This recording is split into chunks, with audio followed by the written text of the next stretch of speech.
What's up everybody and welcome to another edition of AGR's Pop Culture Reviews.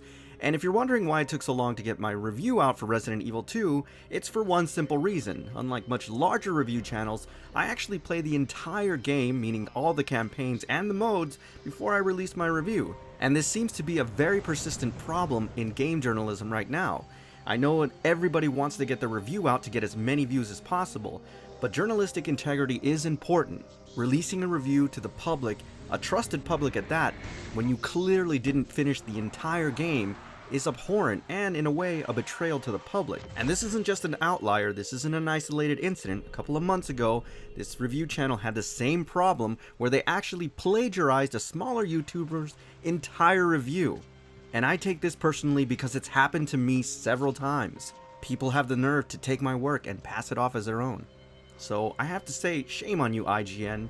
Shame on you.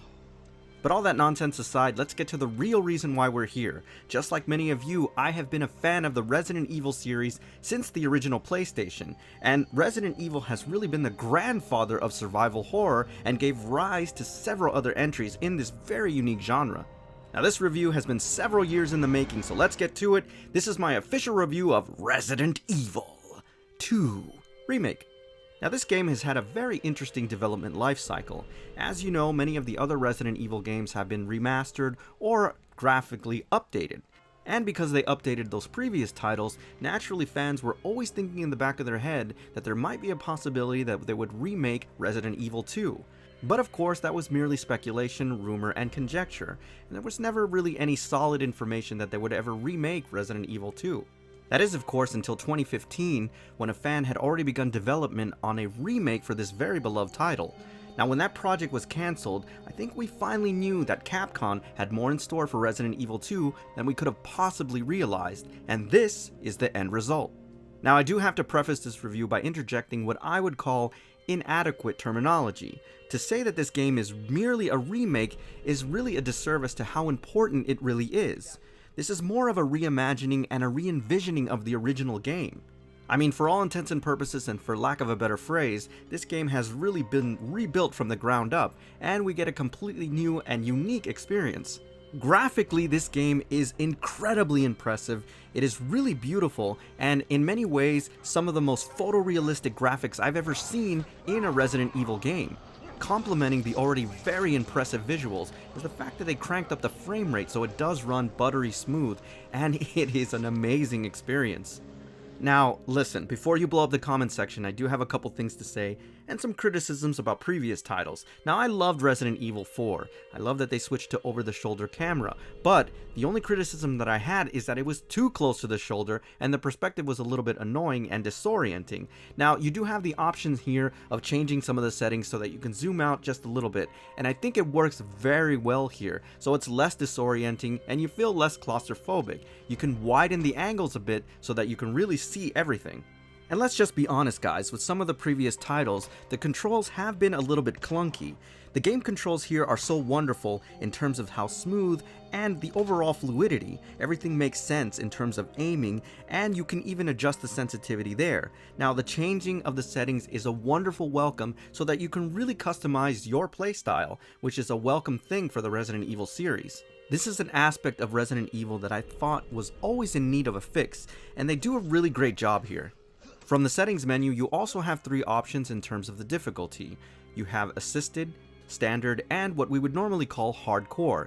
Now, think about this very well because you can't change them on the fly later on in your campaign. However, if it does get too difficult, the game does allow you or ask you in the middle of the game if you want to adjust the setting to a lower difficulty. So just keep that in mind. Now, to help with the difficulty in the game and to conserve ammo, this time around you do have a combat knife. Unfortunately, it does degrade after a while, and one thing that was kind of a pain in the ass is that when you're attacked by a zombie, you do have an option of stabbing him as a last-ditch effort to defend yourself, but in the process, you have to make a choice. You do lose your combat knife. Now, if you defeat the zombie, you do have an option of retrieving your knife from the corpse, but it wasn't always consistent. One aspect that you do have to consider, and something that I noticed, is that resources as in plants and items throughout the game are not as easily visible and noticed as in previous titles. There are no highlights around any items, so it makes you really dig around for them in every room. So exploration in these rooms is vital for your survival. The puzzle sections here are always clever and smart and seem less cartoony this time around. Throughout the police station, you'll find things like safes and locker room combinations for you to unlock.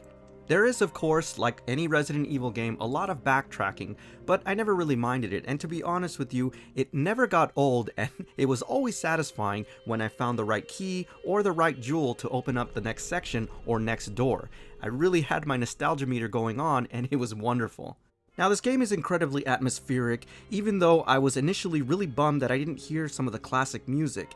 Now, the atmosphere really makes up for it, but the lack of a soundtrack, I was still 50-50 on, though I will say, whenever you reach the save room, you got just the hint of that wonderful calming music that lets you know that everything was going to be okay. And of course, there's the very Pavlovian response to the save room when you hit those typewriter keys. It was pretty awesome, guys, and I have to admit, it took me back to the original 1998 game. Now, I also have to admit that this game really scared the hell out of me at times. The pacing is done very well, and it was always a jolt to the system, and it really reminded you that you are, in fact, in a survival horror situation, and it was fantastic. It was like a straight shot of adrenaline anytime these things happen randomly. One of my favorite aspects of the original Resident Evil 2 game was the ability to go deep down into the recesses of the tunnel system. Now, this is notable because they are brilliantly recreated here in all their decay and disgust glory, and I have to commend them. They did an amazing job here, and probably one of my favorite aspects of this remake. Now, as you go through the campaign, you'll notice that key events that happen in the original game happen in a different order here. They, just like the rest of the game, have been re-envisioned, and in many ways carry much more emotional weight, so I also had an appreciation for that as well. Inventory management has also been streamlined here, and something that was really welcome. Reinventing this aspect of the game was really appreciated given the limited space. Your inventory items will indicate with a check mark whenever you no longer need them in the game, and you can easily discard them. There's also some very interesting, albeit somewhat limited, fortifications that you can make. Throughout the game, you can find planks of wood in order to put up against open windows so that you don't allow zombies to crawl through. Throughout the campaign, zombies are really bullet sponges, so key headshots are essential for helping you to save ammo, though I couldn't resist the temptation of shooting them in the arm or in the leg just to see chunks of flesh fly off. Because of the umped up graphics, you can really see this in detail, and it is gloriously gory. Now, just like the original title, you are introduced to one of the series' most beloved characters, Ada Wong. Now, one of the great aspects of this game is that she is fully playable and has her own sections, not to mention she has her own very unique abilities, which are really cool. Obviously, she's Ada Wong, so she's a lot more nimble and she plays differently, but being able to play her in this campaign is so awesome, and it really sucks that you don't get to do it for very long, but nevertheless, she is in the game, and she looks absolutely spectacular in all of her impractical costume glory. Claire Redfield's campaign plays very differently than Leon's campaign, despite what IGN would tell you. I really enjoyed Claire's campaign a little bit more, just like I did in the original game, and I love her character model, though I do have to admit she does look like a cross between Amelia Clarke and Claire Danes, but that's not necessarily a bad thing. That is definitely a sandwich I'd like to take a bite of. And yes, although very early on in both campaigns, there are several key events that are very similar, they do diverge quite considerably, and it's enough of a difference that it's worth playing the second campaign. Again, even though IGN really screwed this up. Now, very similar to Leon's campaign, Claire's campaign also has a playable character. You are able to play as Sherry Birkin. Now, this is not a very long segment, but it is a very important one, and it's not just filler for the sake of elongating or prolonging the game. It does make a lot of sense, and in terms of the overall narrative, it's actually very interesting. Now, even though I had a great experience overall, this is not a perfect game, but it's something that has been plaguing Resident Evil games forever. The dialogue in this game is a little bit inconsistent, sometimes the voice syncs up very well, and at other times it's a bit off, and of course, what has always been a little bit bizarre and very much a part of Resident Evil is the differences in tone. The dialogue can be a little bit absurd sometimes, given the situation that they're in. And of course, my final criticism, and admittedly this might just be my faulty memory and how rosy I remembered the original games, both campaigns are relatively short and end somewhat abruptly. Yet despite those few little criticisms, I have to say that this is an absolutely brilliant remake, and this is definitely a game that you want to go out and own. I have to admit I had a lot of fun with it, and this is how remasters, remakes are done. Now before I go, I just want to send a special shout out to F&B Collectibles Incorporated for sponsoring today's video. Alright everybody, so that's my official review on Resident Evil 2 Remake. As always, I thank you for tuning in, and I'll see you on the next AGR's Pop Culture Reviews.